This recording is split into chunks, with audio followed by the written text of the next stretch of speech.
Começa agora, na sua 96,7. Universitária Esportiva. Tudo sobre o mundo dos esportes, com destaque para o esporte amador. No ar.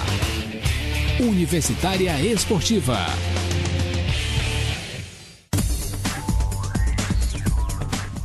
Bom dia, ouvintes! Começamos mais Universitária Esportiva. Ao meu lado, Neila do Rego Monteiro. E ao meu lado, Emanuele Madeira. No Boletim Esportivo vamos falar de basquete, como estão as seleções masculinas e femininas para as Olimpíadas de Londres. Vamos falar também da Copa Pan-Americana de Vôlei. O Brasil conseguiu sua segunda vitória e ainda temos notícias do UFC e muito mais. E no Bola na Rede vamos falar dos jogos de ontem da Série B e tivemos mudanças na tabela da Série D. Além de falarmos de como está o vai e vem do mercado, quais são os jogadores que deixam e chegam aos clubes que disputam o Campeonato Brasileiro. Então fique sintonizado que o Universitário Esportivo está no ar.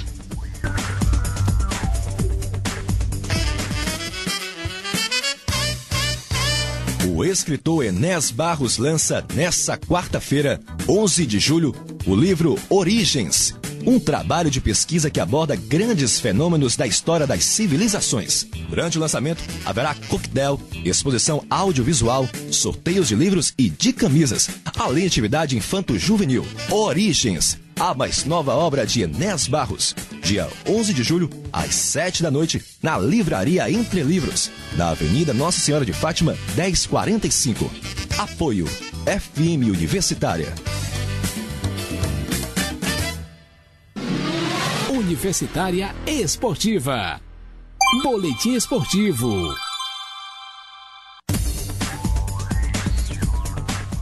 Os dois expoentes da geração responsável pelos melhores resultados da história do basquete brasileiro têm níveis diferentes de expectativas quando se referem às chances do Brasil voltar a conquistar uma medalha olímpica no basquete masculino nos Jogos de Londres. Amaury Passos e Vlamir Marques eram as principais estrelas da equipe que conquistou a medalha de bronze em 1960 nos Jogos de Roma, e 4 anos depois, em Tóquio. No último suspiro daquela geração, Vlamir, já sem Amaury, conduziu o Brasil às semifinais da Olimpíada de 68 na Cidade do México, quando obtiveram a 4ª colocação. Nas 10 edições seguintes dos Jogos, o Brasil nunca mais ficou entre os 4 melhores. Aliás, o basquete brasileiro nem foi representado nos torneios masculinos de 2000, 2004 e 2008.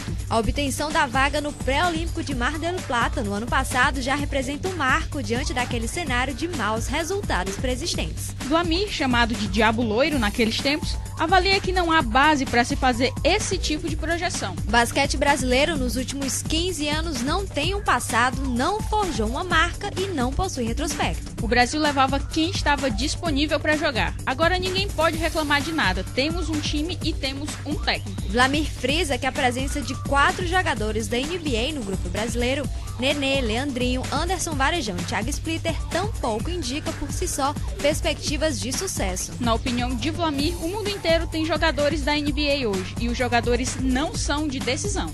Já a seleção brasileira feminina de basquete, comandada pelo técnico Luiz Cláudio Taralo, está de volta à cidade de Jundiaí. Elas vão realizar os últimos treinamentos em território nacional antes de embarcar para Londres, sede dos Jogos Olímpicos. Nos próximos 3 dias, 4 treinos esperam as atletas brasileiras no ginásio do clube jundiaiense.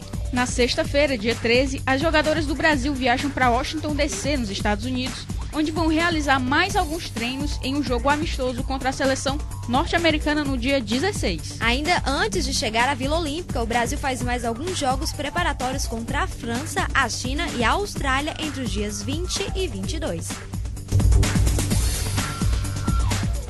E ontem a seleção brasileira B de vôlei chegou à sua segunda vitória na 7ª edição da Copa Pan-Americana ao derrotar a Venezuela por 3-0, com parciais de 25-20, 25-15 e 25-16. Com um triunfo em Santo Domingo, na República Dominicana, os brasileiros assumem a liderança do Grupo B da competição com 6 pontos, junto com os Estados Unidos. Agora, nessa quarta, 18 horas, o Brasil joga contra os Estados Unidos em busca de vaga antecipada nas semifinais. Agora, para a partida contra os norte-americanos, anos, Leonardo Carvalho sabe que o Brasil não vai ter nenhuma facilidade, pois os Estados Unidos têm um jogo muito consistente. Apesar de a seleção brasileira ser a atual campeã da competição, tendo superado os Estados Unidos na última final, os norte-americanos são os maiores vencedores da Copa Pan-Americana com 4 títulos. E ainda com notícias do vôlei, campeã olímpica nos Jogos de Pequim 2008, a ponteira Mari foi cortada da seleção feminina de vôlei ontem e está fora das Olimpíadas de Londres. Em nota divulgada pela Confederação Brasileira, questões técnicas causaram o corte da jogadora por parte de José Roberto Guimarães. Na disputa do Grand Prix nos últimos 2 meses, Mari foi pouco utilizada pelo técnico na equipe titular e chegou a treinar de oposto para tentar melhorar. No entanto, não convenceu o treinador. A seleção feminina, que está treinando em Saquarema, no Rio de Janeiro, tem em seu elenco as levantadoras Fernandinha e Dani Lins, as opostos Sheila e Tandara, as centrais Adenísia, Thaísa e Fabiana. As ponteiras Paula Pequeno, Fernanda Garay, Jaqueline, Natália e Sassá e as líberos Camila Bright e Fabi. Até o começo da próxima semana, Zé Roberto deve anunciar os 2 últimos cortes para anunciar as 12 jogadoras que tentarão o bicampeonato olímpico. Uma ponteira e uma líbero devem perder lugar. Das 14 atletas ainda em treinamento, o Brasil ainda tem 7 remanescentes da conquista do ouro em Pequim. Paula Pequeno, Sheila, Jaqueline, Fabi, Thaísa, Sassá e Fabiana. O aspecto técnico pode ter tido peso, mas não foi decisivo no corte de Mari. Quem acompanha o dia a dia da seleção sabe que o relacionamento da jogadora com Sheila não é dos melhores. A relação estava desgastada desde a Copa do Mundo do Japão no ano passado. Na ocasião, a seleção fracassou e precisou do classificatório da América do Sul para garantir a vaga nos Jogos Olímpicos. A decisão de jogar no Rio de Janeiro também contribuiu para o declínio técnico da atleta. Mari e Bernardinho não se entenderam. Mari não jogou e rendeu abaixo do esperado. Os envolvidos, até por questões pessoais, podem não admitir abertamente, mas o corte de Mari aconteceu especialmente pela relação ruim com Sheila. Sem Mari, possivelmente sem Natália, crescem as possibilidades de Zé Roberto levar Sassá. A hipótese de levar 2 líberos, Camila e Fabi, não está descartada. Tandara parece ser o azarão entre as envolvidas. E o que é ruim pode piorar. É grave o quadro da seleção masculina. Além da crise técnica, o elenco sofre com problemas físicos, faltando 17 dias para os Jogos Olímpicos de Londres. Giba, Murilo, Dante e Lucão, 4 dos principais jogadores da seleção, estão distantes das condições físicas ideais. Mesmo assim, por decisão da comissão técnica, todos vão disputar a competição. Dante sofre com dores no joelho desde que voltou ao vôlei brasileiro. A temporada passada no RJX foi desgastante e assim que desembarcar, o jogador será operado. O clube carioca já foi informado. O caso de Murilo é semelhante. O atleta tem jogado no sacrifício e não vai escapar da cirurgia no ombro. O local passará por uma raspagem e Murilo irá desfalcar o SESI por um bom período após os Jogos de Londres. Giba, apesar do esforço e da dedicação, é outro que não vai chegar inteiro na Olimpíada. Quem ganha espaço é Thiago Alves, com João Paulo fora da briga. Thiago, único ponteiro inteiro, é presença praticamente certa em Londres. Situação complicadíssima. Vamos começar falando aqui da seleção feminina. A Mari, que realmente todo mundo já esperava o corte dela por conta da última temporada, não foi realmente bem, não estava jogando o voleibol que ela jogava há muito tempo dentro da seleção feminina, deixou de ser uma das senadoras, uma das protegidas do Zé Roberto, se bem que o Zé Roberto e a Mari têm uma boa relação, uma excelente relação, mas ele não pode simplesmente abrir mão do grupo inteiro por conta de um pequeno mal-estar. Daí ele realmente optou por tirar a Mari do grupo para que dentro da seleção o clima não ficasse, não fosse prejudicial ao desempenho da equipe nos Jogos Olímpicos. A retirada da Fabi não vai ser tão sentida quanto a situação ruim que a gente vê na seleção masculina de vôlei, que a cada dia que passa parece que vai complicando mais até chegar o dia de estrear em Londres. E os senadores aí voltaram para a seleção, mas não estão indicando uma superioridade técnica. Giba está voltando aos poucos, está em treinamento com a seleção, ainda por conta da operação que ele fez na tíbia. Não voltou totalmente e vai para os Jogos Olímpicos também nos seus 45, 50% no máximo. Além essa crise técnica também já está ameaçando muito um possível título do Brasil, mas as lesões e esses contratempos que a seleção está tendo podem, quem sabe, indicar que essa Olimpíada talvez o Brasil não volte com uma boa colocação no vôlei. E a Confederação Brasileira de Handebol anunciou a renovação do contrato do técnico Morten Solbach para mais um ciclo olímpico. O dinamarquês, que assumiu o posto em 2009, ficará à frente da seleção até os Jogos do Rio 2016. No comando da seleção, Morten conquistou 2 resultados importantes. O ouro no PAN de Guadalajara, que garantiu a classificação brasileira para Londres, e o inédito 5º lugar no Mundial disputado no ano passado em São Paulo. A seleção embarca para a Europa hoje. O primeiro destino é a Alemanha, onde a equipe fará dois amistosos contra a seleção local nos dias 13 e 14. Já no dia 15, o Brasil viaja para a Holanda, onde vai ter programação de treinos. De lá, a equipe segue para Londres no dia 23. No dia 25, 3 dias antes da estreia, as comandadas de Morten Solbach fazem amistoso contra a Suécia. Agora o que falta são detalhes. Ainda tem acerto para a defesa 5-1 e a outra prioridade é o contra-ataque. Também pensar em alternativas para apresentar durante as partidas e surpreender os adversários. E ainda falando de handebol, o Brasil venceu a República Tcheca por 28-21 e segue na disputa pelo 9º lugar no Campeonato Mundial de Handebol Feminino Juvenil. A seleção joga contra a Dinamarca ao meio-dia. Em caso de vitória, o Brasil segue na disputa pela 9ª posição. Caso perca, o Brasil vai disputar a 11ª e 12ª vaga. Já no Mundial de Beach Handball, a seleção brasileira feminina levou a melhor na revanche contra a Noruega no jogo que encerrou a primeira fase do torneio. Diferente de 2010, quando foi prata ao perder para a seleção norueguesa, as meninas do Brasil venceram por 2-0.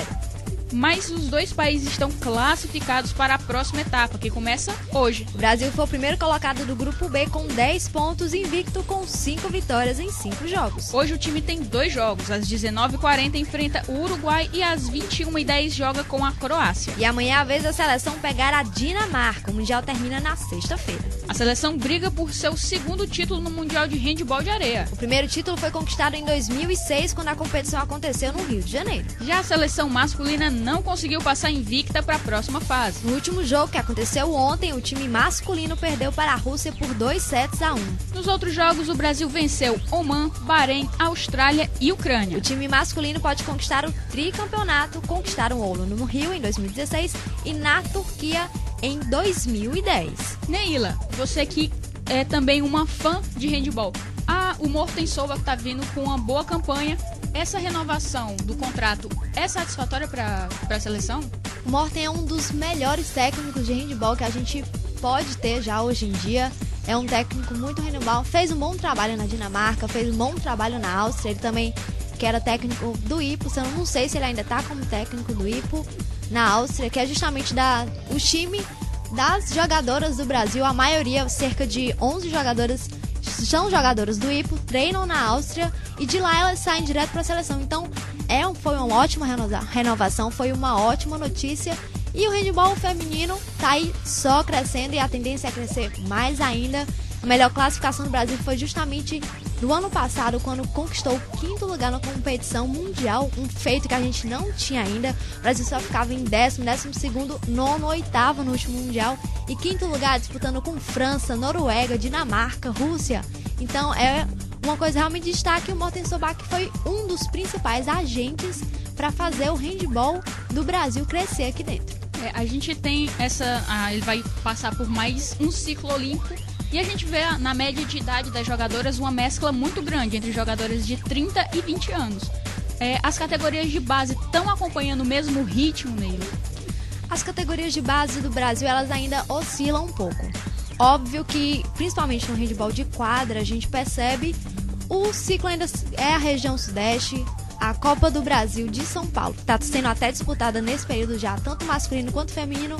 Os times de São Paulo estão muito bem, então o que acontece? A maioria dos jogadores saem do Metropolitano, saem do Pinheiros e vão direto pro IPO na Áustria, vão para os times da Europa. Então a gente tem chance, mas tem que ser trabalhado muito bem. Realmente o time de handebol já está começando a envelhecer. A gente começa pela goleira Xana, que já está quase perto de se aposentar. A Gabi também já está quase entrando na faixa etária.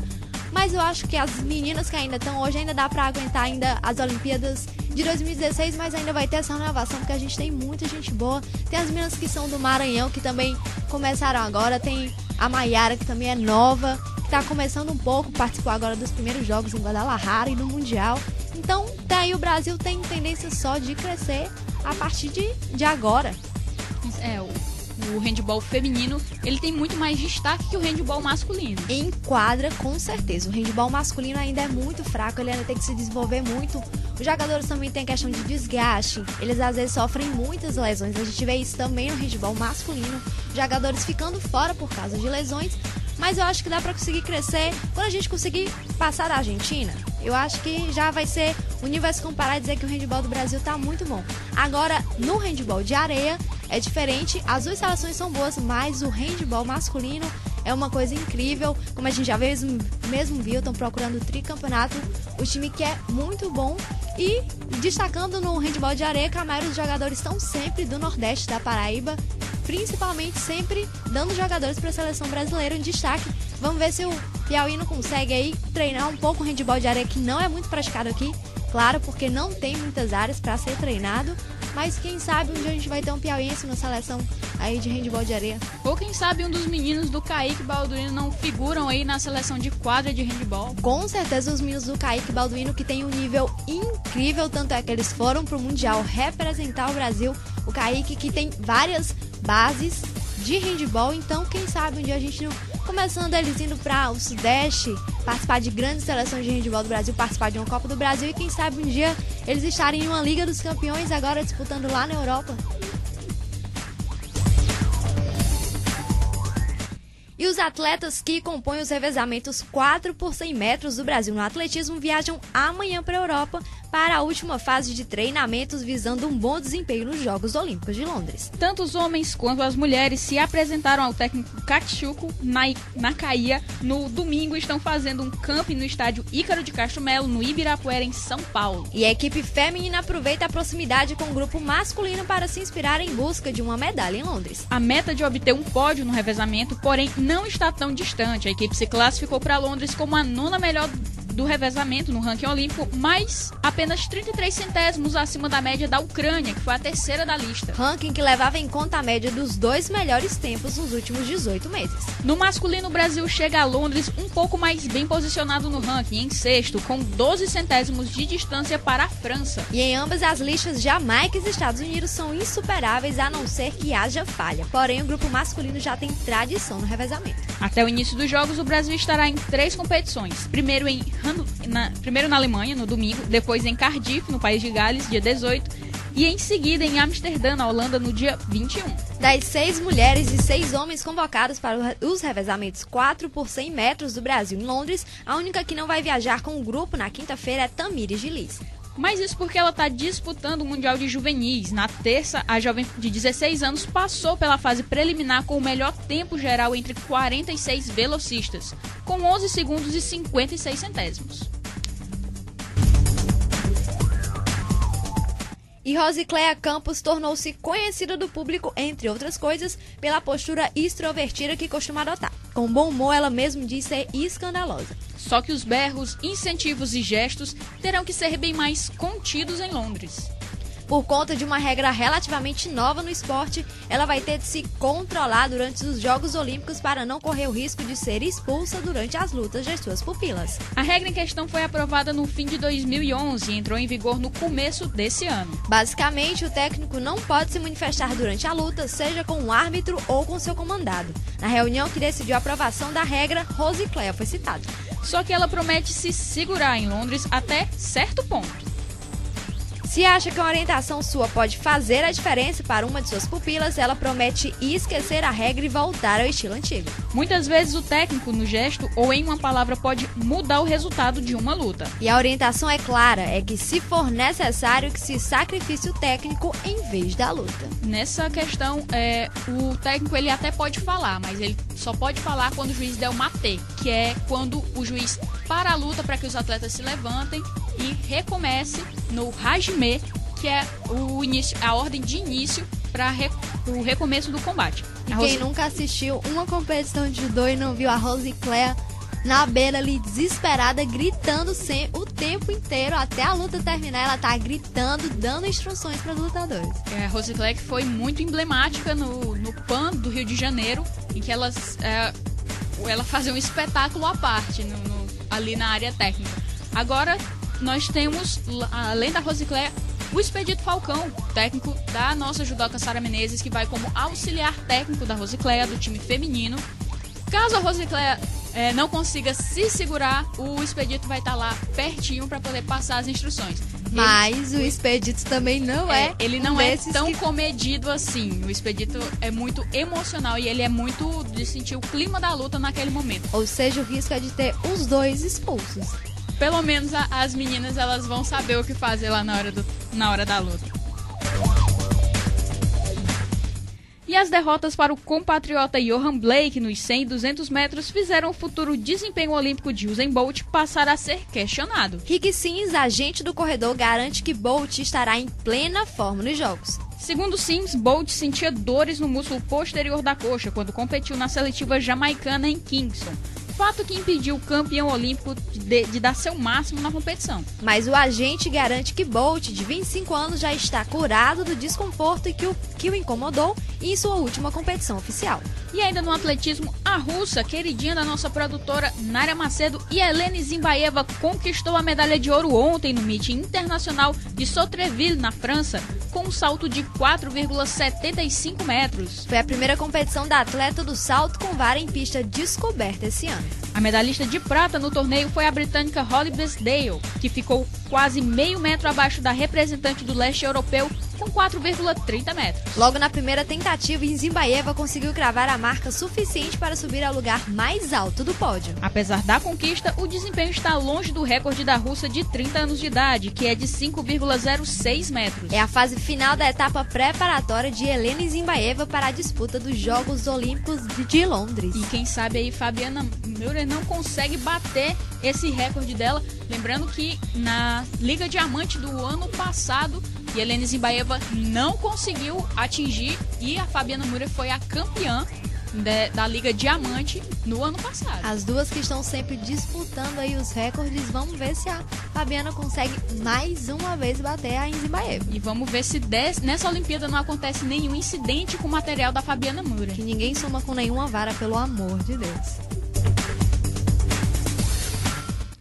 E o antigo campeão dos meio pesados do UFC, Rashad Evans, disse que gostaria de lutar com o campeão dos pesos médios, Anderson Silva. Mas parece que o americano voltou atrás e fez questão de deixar claro que isso não vai acontecer. Evans não vai descer de categoria, foi o que declarou o técnico do lutador Glenn Robson. A possibilidade surgiu logo após a vitória de Spider sobre Chael Sonnen. Em sua página no Twitter, Evans fez um apelo direto ao executivo do Ultimate, Lorenzo Fertitta. Ele tinha pedido para Lorenzo que fizesse acontecer a luta entre os dois. O boato foi desfeito pelo treinador do americano. A resposta dos amantes e diretores do MMA foi quase absolutamente positiva para a possibilidade, já que o brasileiro não tem adversários à altura em sua categoria e defendeu 10 vezes seu cinturão de campeão. Mas parece que tudo não passou mesmo de um mal entendido.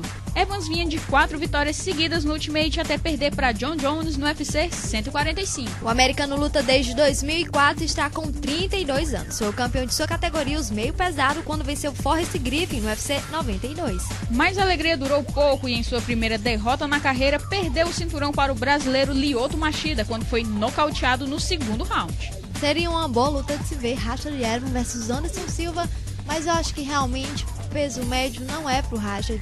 É bom ter ele no meio pesado, é uma categoria muito boa a ser disputada, ainda mais com o John Jones. E se for para alguém descer de categoria, que seja o John Jones para enfrentar o Anderson Silva, que isso seria a luta do século. Estamos ansiosamente esperando uma posição do Anderson Silva. O Anderson Silva realmente ele tá sem adversários na categoria dele.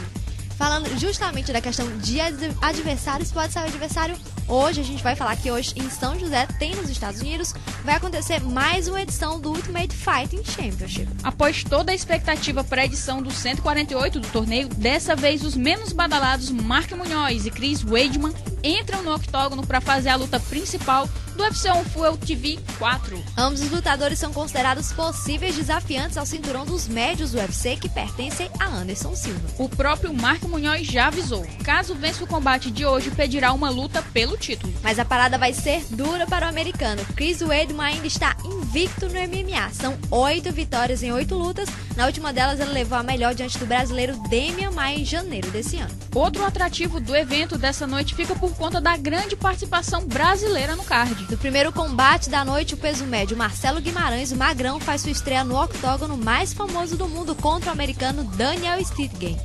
Na mesma categoria, Rafael Natal tenta sua terceira vitória no Ultimate diante do americano invicto Andrew Craig. E no peso galo, Rafael Assunção encara o japonês Issei Tamura. Entre os leves, até 70 quilos, outro Rafael completa a participação brasileira no evento. Dos Anjos fará sua 10ª luta no Ultimate diante do americano Anthony Nikuani. Munhoz e Weidman seriam bons adversários para o Anderson Silva. O Weidman que realmente fez uma luta incrível contra o Demian Maia na última luta em janeiro. São dois bons adversários, a gente pode ver uma boa luta. Não vai ser toda aquela revanche como a gente viu contra o Chael Sonnen, mas seria uma luta bem interessante de se ver e realmente um dos dois tem que ser o próximo adversário do Anderson Silva, que já na categoria já bateu praticamente todo mundo. Já tá fazendo ida e volta. E quanto à polêmica da questão de vai ter revanche ou não, vão pedir para contestar o resultado ou não, o Chael Sonnen, segundo informações de sites especializados em MMA, hoje pela manhã, já disse que não vai contestar o resultado. No entanto, o técnico dele ainda tá naquela história de pedir a ilegalidade do golpe do Anderson Silva. Agora não tem por que ter essa revanche. O Chael Sonnen a gente já viu na primeira luta, a gente viu no começo da primeira luta, ele é um bom lutador. Ele tem chance de bater o Anderson Silva? Tem, mas ele tem que saber aproveitar a chance. Agora, ele acabou de mostrar que não tem essa capacidade, ele tem que treinar mais um pouquinho, estudar um pouco mais o Anderson Silva para poder, quem sabe, um dia voltar. Ele tem que justamente entrar na fila de novo, voltar, pegar mais combates para, quem sabe, um dia ter chances de enfrentar o Anderson Silva de novo. Agora não é hora, não importa a rivalidade, se tem rivalidade, se não tem, mas a gente tem que seguir as regras do UFC, não dá pra ficar fazendo vários eventos Anderson Silva versus Chael Sonnen, porque se o Chael Sonnen vencer, vão querer revanche no Anderson Silva e por aí vai. Então vai ser uma novela que nunca vai acabar até os dois se aposentarem. E aí o próprio Dana White já disse que o Sonnen já está no final da fila, não tem mais essa história de revanche pra ele não, pelo menos não agora. E campeão do Challenge de Braunschweig no último sábado, Tomás Bellucci estreou com vitória no ATP de Stuttgart, na Alemanha. O brasileiro conseguiu a 6ª vitória consecutiva ao bater o local Robin Kane, modesto 658 no ranking mundial por 2-0, com parciais de 7-6 e 6-2. E campeão da edição de 2000 do ATP Finals, então chamado de Master Cups, o astro Gustavo Kirten trabalha para trazer o evento ao Brasil. No entanto, o ex-tenista reconhece que as possibilidades de desbancar Londres, atual sede, são remotas a curto prazo. Realizado em Londres desde 2009, o ATP Finals é um dos principais torneios do circuito, já que reúne os 8 melhores tenistas da temporada, além das 8 primeiras duplas do ranking mundial. Tricampeão de Roland Garros, Guga considera o título da edição de 2000 da Master Cup o mais marcante da sua carreira. O ex-tenista já havia falado sobre a possibilidade de realizar o evento no Brasil no último mês de março, quando teve sua indicação para o Hall da Fama do tênis divulgado. Na ocasião, ele chegou a demonstrar otimismo, dizendo que tudo levava a crer que a chance de trazer o Finals para o Brasil era real. Ainda que considere remota a possibilidade de desbancar Londres na disputa pela ATP Finals a curto prazo, Guga promete manter as tratativas para viabilizar a transferência do evento para o Brasil no contexto oportuno. Nesse momento, o ex-tenista disse que a mudança não se justificaria no aspecto custo-benefício. Evento que pode ter um confronto entre o Guga e o Federer. Quem sabe a gente vê o Guga voltar às quadras e contra o Federer. O Guga, quem não lembra, o Guga no tênis quando virou paixão brasileira com o Guga, era muito bom de ficar vendo Roland Garros, Final Cups, tudo, porque o Guga jogava muito bem e todos os jogos era sempre muita emoção e no final era bonito de ver o Guga comemorando. Foram 3 grandes anos do tênis no Brasil, que realmente houve um aumento da procura. No entanto, hoje em dia a gente quase já não vê falar muito no tênis. Temos alguns representantes como o Tomás Bellucci, que é o brasileiro mais bem classificado, o Feijão e o Melo, que são os 3 de destaque do tênis brasileiro. O tênis brasileiro feminino nós não temos tanta notícia assim. A gente não tem, por exemplo, sendo noticiado mais comumente a divulgação do ranking da melhor brasileira. Infelizmente, essa é a nossa situação. Agora nós temos aqui no Piauí o Vinícius, o garoto Vinícius de 12 anos, que está se apresentando Brasil muito afora, bem. Muito bem. Brasil afora sempre muito bem nas competições. não foi muito bem na última competição, mas o Vinícius estava em terceiro, quarto colocado do ATP Mundial, então é um destaque demais.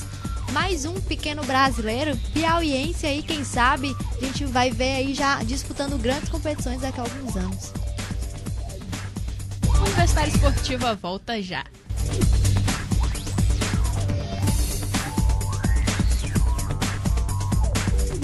O Projeto 6 e Meia apresenta Doce, doce amor.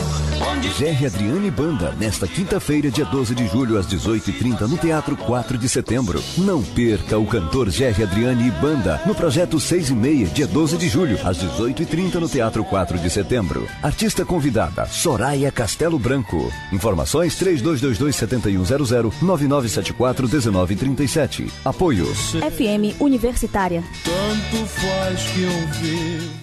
Universitária Esportiva. Bola na rede.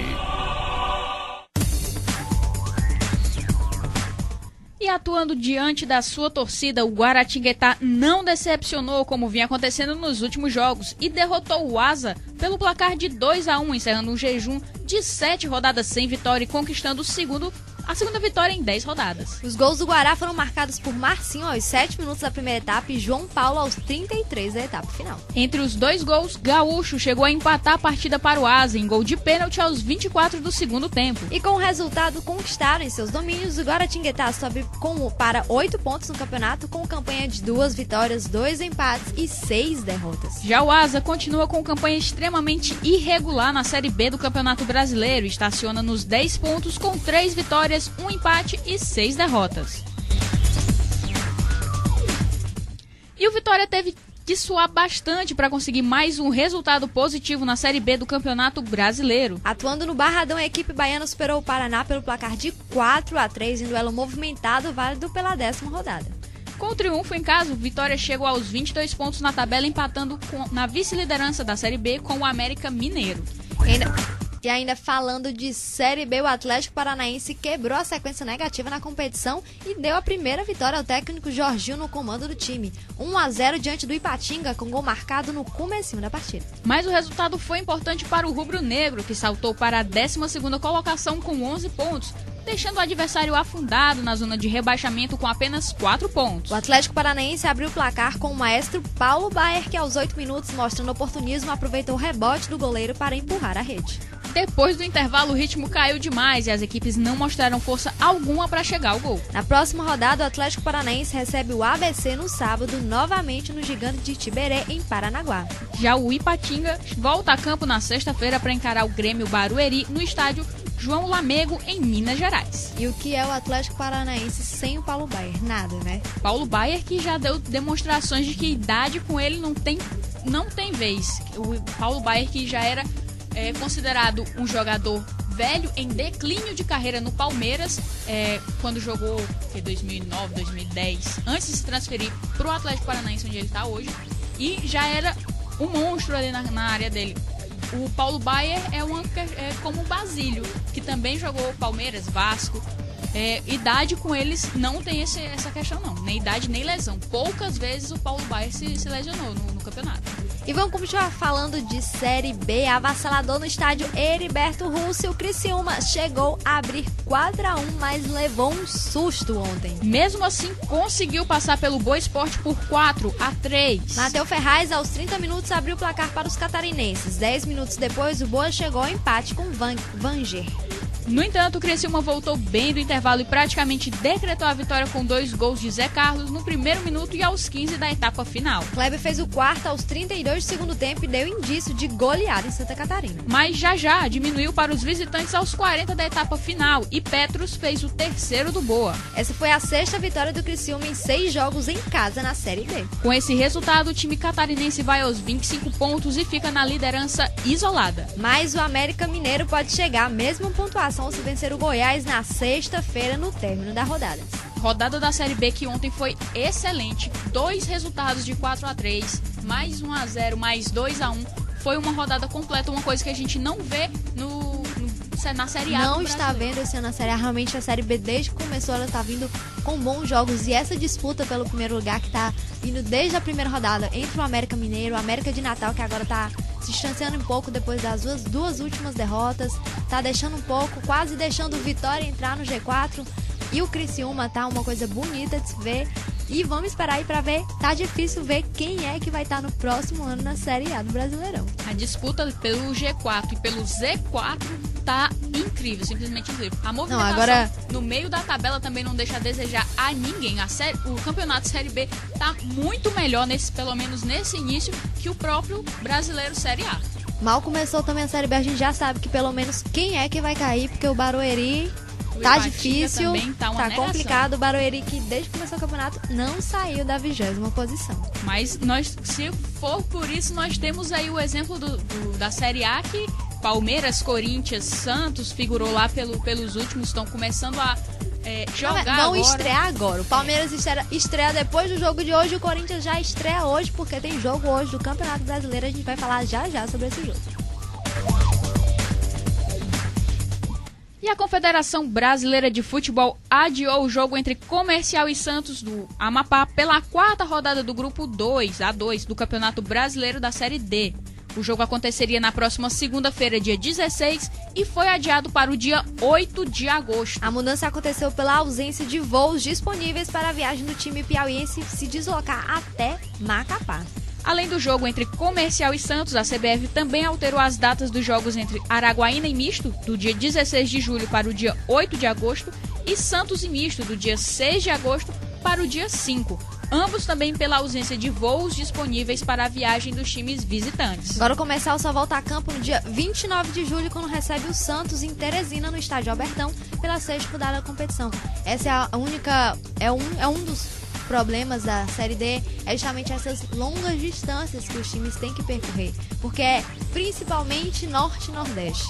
E para sair, ir para Macapá, para Amazonas, Roraima, é muito distância, não tem como ir de ônibus, porque é uma viagem muito desgastante, e os voos também, a gente sabe, são poucos os voos, e fica complicado. Eu acho que começou agora, mas ao longo da competição a gente vai ver mais mudanças por causa de voos. Aqui a questão do time do Comercial tá faltando também um pouco de apoio por conta das estruturas de poder de Campo Maior. Não só de Campo Maior, como do estádio. O Comercial, que é representante, não importa se é Série D, mas é Campeonato Brasileiro. O Comercial é representante piauiense na competição. Se o Comercial fosse bem numa Série C, já é alguma coisa um dia. Série B, quem sabe, Série A. O Comercial, que tem um bom elenco. A gente também viu boas participações do Comercial. Copa do Brasil do ano passado, Copa do Brasil desse ano. É um time que ainda pega um pouco na finalização, mas com ajuda ele poderia melhorar muito. Mas, enfim, esses problemas estão piorando ainda mais a situação do elenco. A ajuda poderia vir certamente com a conclusão das obras do estádio Deusdete de Melo, que está encalhada há muito tempo. Lembrando que desde março desse ano a obra voltou para continuar. Ela já tinha sido começada, ela voltou e ela parou de novo e até agora nada. E mesmo assim aconteceram jogos às 15h45, sempre às 15h45, num sol desumano em Campo Maior, que o desgaste dos jogadores era visível no primeiro tempo. Às vezes a gente ainda contava com invasão de maribondos no campo. E Celso Teixeira não é mais o treinador do misto. Segundo o presidente do Tigre, Hélio Machado, antes da viagem para Teresina para enfrentar o Comercial, que aconteceu na segunda-feira, Teixeira deixou mais uma vez o cargo à disposição. O técnico já havia entregue o cargo após a derrota para o Sampaio Corrêa na estreia do time na Série D. Hélio Machado afirma que a campanha de Celso Teixeira no misto não tem nada a ver com a demissão e diz que ainda não há nenhum substituto. Contratado para comandar a equipe no Campeonato Brasileiro da Série D, Celso Teixeira treinou o misto por pouco mais de um mês em uma passagem bem conturbada. Antes mesmo de chegar, Teixeira criou polêmica ao falar em uma entrevista no Sergipe, onde comandava o Itabaiana, que não tinha nada fechado com o Alvinegro, enquanto a diretoria já anunciava em Mato Grosso a contratação do treinador. No primeiro jogo oficial no comando do Tigre, na derrota por 3-1 para o Sampaio Corrêa em Cuiabá, Celso Teixeira protagonizou uma discussão dentro de campo com o goleiro e capitão do misto, Perereca. A discussão resultou no afastamento do jogador e em multa para os envolvidos. Como retrospecto, ele disputou apenas 2 jogos oficiais, ambos pela Série D, e somou 1 vitória e 1 derrota. E o meio-atacante Juan Martínez, destaque do Vélez na última Copa Libertadores, não interessa mais ao Santos. Os dirigentes do clube da Baixada alegaram que a pedida salarial feita pelo pai e agente do jogador, Carlos Martínez, foi muito alta, encerrando as negociações. O pai do atleta confirmou as reuniões com os santistas e adiantou que mais 2 clubes paulistas demonstraram interesse pelo futebol de seu filho.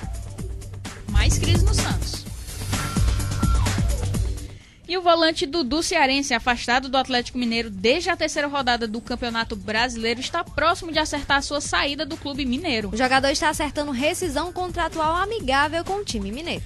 O diretor de futebol atleticano, Eduardo Maluf, reuniu-se com um representante do jogador no final da semana passada e iniciou a negociação da rescisão do contrato do atleta com o Atlético, o que deve ser oficializada nas próximas horas. Dudu Cearense não vem tendo oportunidades com o técnico Cuca nessa temporada. Depois de participar de 2 primeiras partidas do Brasileirão, o jogador perdeu espaço de vez e não teve novas chances de jogar. Desde o mês de junho, o volante vinha treinando longe do gramado, apenas na academia da cidade do Galo, por opção da comissão técnica e do presidente Alexandre Calil. Dudu Cearense foi contratado pelo Atlético na temporada passada, tendo seu currículo vitorioso ressaltado pelo diretor de futebol Eduardo Maluf na ocasião.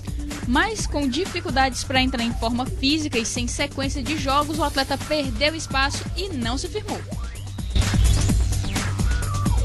E tá difícil pro Inter, viu? A proposta oficial elaborada pelo Inter na manhã de ontem pro atacante Nilmar desagradou o Vila Real, clube ao qual pertence o jogador. O vice-presidente do clube espanhol classificou a proposta colorada como vergonhosa, o que implica a volta do jogador ao Beira-Rio, e diz ter uma proposta de um clube do mesmo porte do Colorado, mas muito superior em termos de valores. O dirigente não quis divulgar qual outro clube interessado em Nilmar, nem disse que ele está negociado. O clube espanhol rejeitou na semana passada a hipótese de receber 5 milhões de euros do Internacional pelo passe do jogador. E a definição do Vila Real não abalou o Inter no plano de repatriar Nilmar.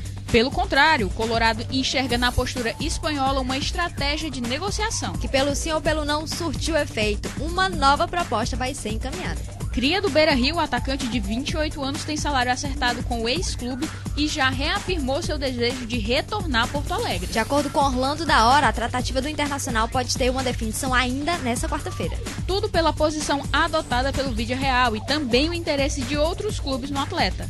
No Brasil, dizem que Corinthians e São Paulo também estão de olho no Nilmar. São Paulo que vai mais uma vez entrar nessas disputas aí com os jogadores. A primeira foi o Oscar, foi muito tensa a liberação para o Internacional. E novamente o São Paulo, dizem, não é nada confirmado, se entrar o São Paulo vai novamente entrar em atrito com a diretoria do Internacional para poder, quem sabe, contratar o Nilmar. O São Paulo a gente sabe que tem porte. E é capaz de ser o São Paulo mesmo vingança por causa do caso do Oscar? Quem sabe?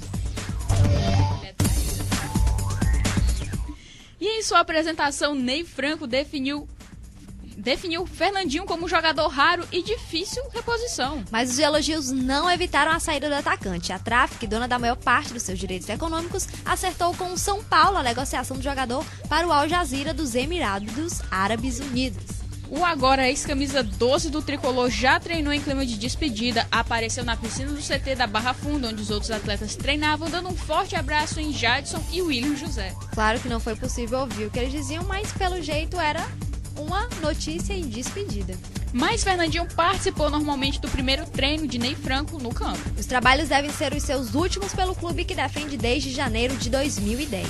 No acordo com a equipe do Morumbi, a Traffic estabeleceu que os são paulinos não poderiam vetar a saída do atleta em caso de proposta superior a 6,5 milhões de euros, cerca de 16 milhões de reais. Como a oferta do Al Jazeera foi de 4,5 milhões de euros, quase 11 milhões de reais, o fundo de investimento e o tricolor acertaram que serão repassados cerca de 2 milhões ao clube paulista como indenização. Fernandinho sempre recebeu muitos elogios dos 5 técnicos que o comandaram no São Paulo, antes da chegada de Ney Franco, mas foi frequentemente atrapalhado por contusões e por isso deixa o clube com 144 partidas e 17 gols, um ano e meio antes do final do seu vínculo. Em relação a outras saídas no elenco, dificilmente vai haver uma definição sobre as propostas que devem ser feitas por Inter de Milão e Chelsea para levar Lucas antes do fim da participação brasileira nas Olimpíadas, assim como a conclusão da negociação de Bruno Vini com a Lazio. Já Pires está liberado pela diretoria desde a semana passada para acertar sua ida para o Sevilha. Seu empresário informa que a oficialização do negócio está por detalhes que devem ser resolvidos nos próximos dias, mas a Roma ainda pode levá-lo. Paulo Miranda, por sua vez, segue sendo oferecido por seu agente a clubes europeus. E o Vasco finalizou os últimos detalhes da contratação do volante Wendel e anunciou o jogador como novo reforço. O atleta, que vai usar a camisa 77, assinou o contrato com o clube de São Januário pelos próximos 3 anos. O jogador de 30 anos defendia o Al-Shabaab da Arábia Saudita e teve passagem pelo Bordeaux, Santos e Cruzeiro. O Wendel foi apresentado na manhã de hoje em São Januário e o canhoto é a aposta do Vasco para repor as saídas de Alain e Rômulo. Enquanto tenta reforçar a equipe, o Vasco se esforça para não perder mais uma peça importante. Diego Souza tem propostas de clubes do mundo árabe e já admitiu aos dirigentes do Vasco a vontade de se transferir. O camisa 10 foi um dos principais nomes do time no empate do domingo pelo Brasileiro em 1-1 com o Figueirense. E é hoje o segundo jogo da final da Copa do Brasil. Coritiba e Palmeiras decidem a partir das 21h50 no Couto Pereira, tendo lacunas semelhantes a serem preenchidas em caso de título. Fim de longo jejum nacional e coroação de um trabalho longo em termos de Brasil. Sob o comando de Luiz Felipe Scolari há quase 2 anos, a serem completados no próximo dia 15, o time paulista não sabe o que é levantar uma taça nacional há 12 temporadas, quando levou a já extinta Copa dos Campeões, que reunia clubes campeões e alguns vices de torneios regionais, como o Rio-São Paulo, a Copa Sul-Minas, entre outros. O próprio Filipão também contabiliza longa espera por um título de expressão após ser pentacampeão do mundo dirigindo a seleção brasileira em 2002. De lá pra cá foi vice da Eurocopa em 2004 e caiu nas quartas de final da mesma disputa 4 anos mais tarde com Portugal, seleção com a qual alcançou o 4º lugar na Copa do Mundo de 2006. O massacre do ano passado não incomoda os jogadores do Palmeiras, assim como também não é motivo a mais de confiança do lado do Coritiba. E ganhar a taça faria o Coritiba também acabar com o longo jejum nacional de 27 anos, já que levou o Campeonato Brasileiro de 1985. E coroar o trabalho feito não só pelo técnico Marcelo Oliveira, no cargo há 1 ano e meio, como também o do presidente Wilson Ribeiro de Andrade e sua equipe, responsáveis por reerguer o clube após o rebaixamento para a Série B do Brasileirão em 2009. Especulado em clubes como São Paulo e Flamengo nas últimas semanas, Marcelo Oliveira garante não ter recebido nenhum contato dos mesmos e também acredita na força do Coritiba dentro do Couto Pereira para reverter a vantagem do rival. Ambos os treinadores apostaram nos mistérios para o jogo de hoje e não divulgaram os times que vão a campo. Felipão quase ficou sem Maicon Leite, mas o atacante recuperou-se de um problema e um dos tornozelos e viajou para Curitiba. Luan também não sente mais nada na lesão em uma das coxas e pode ser a surpresa no ataque, embora não tenha sido relacionado. Barcos, recuperando-se da operação no apêndice e Valdivia expulso em Barueri, estão fora. No Coritiba são várias as dúvidas. Marcelo Oliveira em nenhum momento deixou escapar se escalará o lateral direito titular Ayrton, que não jogou em São Paulo por estar suspenso, e o volante Sérgio Manuel, outro titular que também não participou do duelo de ida devido a cartão. Na zaga, o suspenso Emerson da vaga Demerson, que jogará ao lado de Pereira. E por sorte, o Coritiba não conta mais com Bill, que foi uma das revelações no ano passado do Coritiba, mas ainda tem o Rafinha, que é muito perigoso ali na frente. Se demole, o Rafinha vai finalizar, porque ele finaliza muito bem. Mais um bom duelo mais o segundo jogo, mais um bom duelo de Copa do Brasil, Palmeiras e Coritiba. Coritiba que ano passado também foi pra final e não conseguiu, então tá com sede desse título, querendo segundo ano seguido. Sai ou não sai o Palmeiras, que já venceu a primeira partida por 2-0. Dentro do Couto Pereira nada é impossível. O Couto Pereira que é gigantesco, a torcida do Colorado que é muito apaixonada. E acho que a nossa amiguinha aqui, Neila, vai torcer um pouco pelo Curitiba, pela simpatia que ela tem pelo lutador Shogun. Quem sabe, né? E já falando de final, também tem o primeiro jogo da final do Campeonato Piauiense 2012. Flamengo e Parnaíba correm atrás da conquista do título e de uma vaga na Copa do Brasil. O Parnaíba teve um desempenho regular em todo o campeonato, terminando a primeira fase em segundo lugar com 27 pontos e 64,3% de aproveitamento. Já o Flamengo terminou a primeira fase na quarta colocação com 23 pontos e 54,8% de aproveitamento. Vai se preciso uma vitória e um empate. Nas semifinais, o time rubro-negro foi mais eficiente nos placares do que seu adversário. Enquanto o time da capital venceu o primeiro jogo por 4-1 e empatou em 1-1 na Arena Taquatiara, o Tubarão Piauiense empatou as duas partidas contra o 4 de julho. Para a final, mais uma vez o time do Litoral vai ter a vantagem de jogar por 2 resultados iguais para se consagrar campeão piauiense mais uma vez. Ou se perder um dos jogos, vencer o outro com maior diferença de gols que seu adversário. O Flamengo não tem problemas para definir sua equipe, mas o técnico Oliveira Canindé não divulgou a escalação. Ele prefere guardar o anúncio para momentos antes do início da partida. A única dúvida está na ala esquerda, onde Jorginho Paulista pode entrar de início ou dar lugar mais uma vez a Samuel. No Parnaíba, a dúvida maior é outro Jorge, o ala direito Jorginho, que sentiu um princípio de estiramento no treino da última sexta-feira.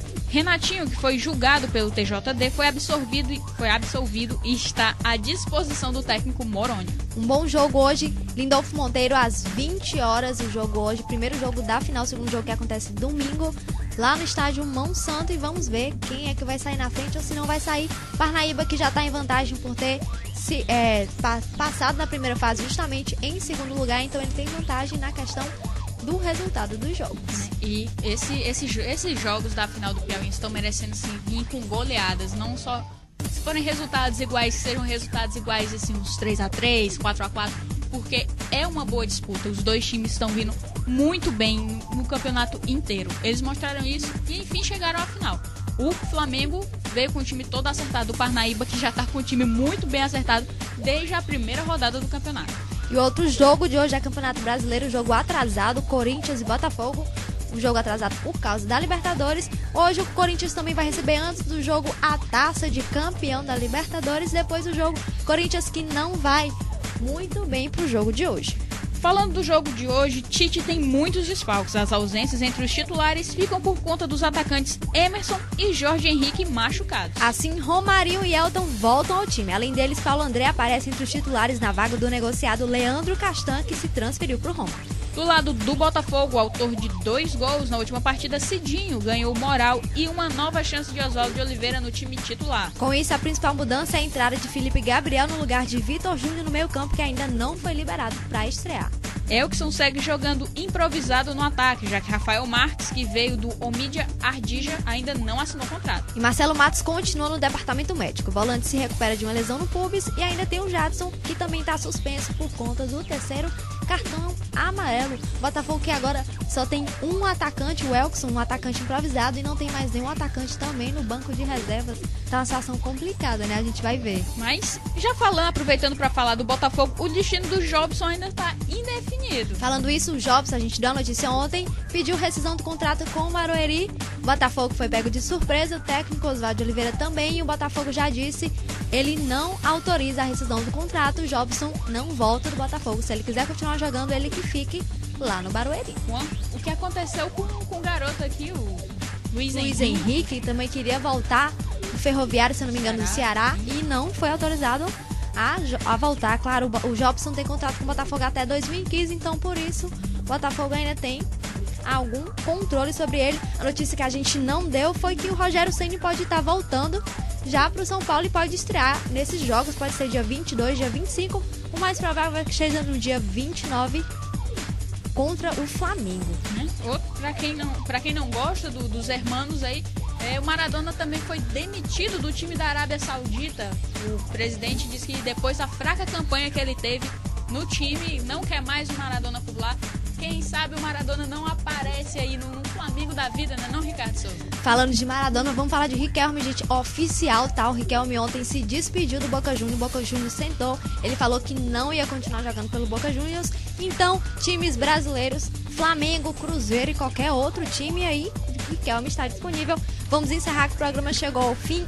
Infelizmente, acabou o aniversário esportivo de hoje, programa apresentado por Emanuele Madeira e Neila do Rego Monteiro. O Universitário Esportiva, que é uma realização da FM Universitária 96,7. Direção-geral do professor Paulo Vilhena, trabalhos técnicos de Ricardo Souza e produção de Naira Macedo. O Universitário Esportivo está de volta amanhã às 11 horas. Não esqueçam de sintonizar na FM Universitária 96,7. Esperamos ver vocês hoje às 20 horas no Lindolfo Monteiro, Flamengo e Parnaíba pela final do Campeonato Piauiense. Muito obrigada pela audiência e continuem com a nossa programação.